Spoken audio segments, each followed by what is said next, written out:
Nah, ini air. Air ini kan bisa diminum nih, cair dia. Nanti masuk kulkas, beku jadi batu. Nah, ketika dia beku jadi batu tuh nggak bisa diminum. Nah, dia harus kembali ke asalnya dulu. Asalnya air kembali kepada air. Itu namanya kembali ke asal. Nah, kita kembali ke Allah itu kembali ke asal. Inna lillahi wa inna ilaihi raji'un. Asalnya dari Allah, kembalinya kepada Allah. Asal air kembali ke air. Maka saya bilang kembali ke Allah itu jangan nunggu mati sekarang. Ya. Sekarang ini sebelum aja kita tiba, kita sudah kembali dulu ke Allah. Gitu ya. Jadi Bapak Ibu yang saya hormati, ya itu tujuannya. Bagaimana supaya kita selamat pulang ke Allah. Ya. Nah, untuk selamat pulang ke Allah itu Allah sudah banyak sekali memberi informasi dalam Al-Quran. Yaumala yanfa'u malun wala banun illa man atallaha biqalbin salim. Pada satu hari nanti hartamu, anakmu, suami, istri tak bisa nolong sama sekali. Yang selamat hanyalah yang datang menghadap Allah dengan hati yang bersih. Bersih apa? Bersih dari selain Allah. Sehati kita ini bukan punya kita, Pak. Hati kita milik Allah. Nah, bagaimana supaya di hati kita itu tak ada yang nempel kecuali hanya Dia saja. Silakan punya duit banyak tapi tak nempel di hati. Silakan kita punya harta banyak tapi tidak nempel di hati. Yang di hati cuma hanya Allah saja. Itu namanya hati yang bersih. Bersih dari selain Allah. Dan itu tidak mudah Bapak itu untuk melepaskan. Maka dalam kajian tasawuf kita mengenal ada yang disebut dengan menghilangkan sangkutan, mengembalikan pinjaman. Nah, dua ini yang harus kita coba usahakan.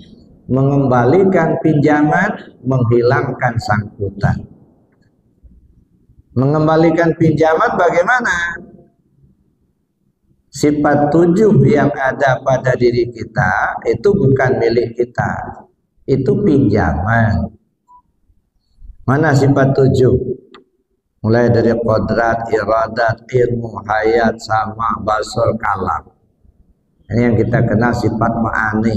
Ya, nah, sifat ma'ani inilah sebenarnya sifat yang melekat pada zat. Karena kalau sifat nafsiyah atau salbiyah itu tidak melekat pada zat. Kalau sifat nafsiyah menunjukkan diri, adanya diri. Kalau sifat salbiyah menunjukkan sesuatu yang tak pantas bagi Allah, baik pada zat maupun pada sifat. Tapi yang melekat pada zat itu adalah sifat ma'ani. Qadrat, iradat, ilmu, hayat, sama, basar, kalam. Dan itu ada pada kita. Gitu. Ya. Makanya dulu pernah kita kaji sebelum kita berguru, guru belum mengajarkan kepada kita, terbenarlah oleh kita, tubuh kasarlah yang hidup, tubuh kasarlah yang tahu, tubuh kasarlah yang berkuasa, tubuh kasarlah yang berkehendak, tubuh kasarlah yang melihat, tubuh kasarlah yang mendengar, tubuh kasarlah yang berkata-kata. Ini sudah umum kita pahami itu. Kita melihat, kita mendengar, gitu ya. Kita bisa berjalan, kita punya keinginan, ya kan?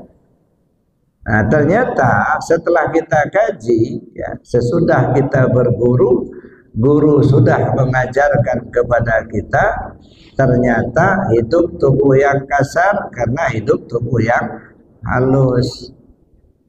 Tubuh yang halus itu ruh bagi kita, nyawa namanya. Jadi hidupnya tubuh yang kasar ini karena hidupnya tubuh yang halus. Taunya tubuh yang kasar karena taunya tubuh yang halus. Berkuasanya tubuh yang kasar karena berkuasanya tubuh yang halus. Berkehendak tubuh yang kasar karena berkehendak tubuh yang halus. Melihat tubuh yang kasar karena melihat tubuh yang halus. Mendengar tubuh yang kasar karena mendengar tubuh yang halus. Berkata-kata tubuh yang kasar karena berkata-kata tubuh yang halus. Nah kalau begitu berarti tubuh yang kasar ini tidak apa-apa, tidak ada apa-apanya. Ya, tidak punya kemampuan apa-apa, maka disebutlah dalam istilah la haula wala quwata illa billah. Itu arahnya ke sini, ya. Tak ada daya, tak ada upaya melainkan dengan Allah. Ya, la haula wala quwata illa billah. Tak ada daya, tak ada upaya, tak ada kemampuan, dan tak ada keinginan. So yang punya kemampuan itu Allah, yang punya keinginan itu Allah juga.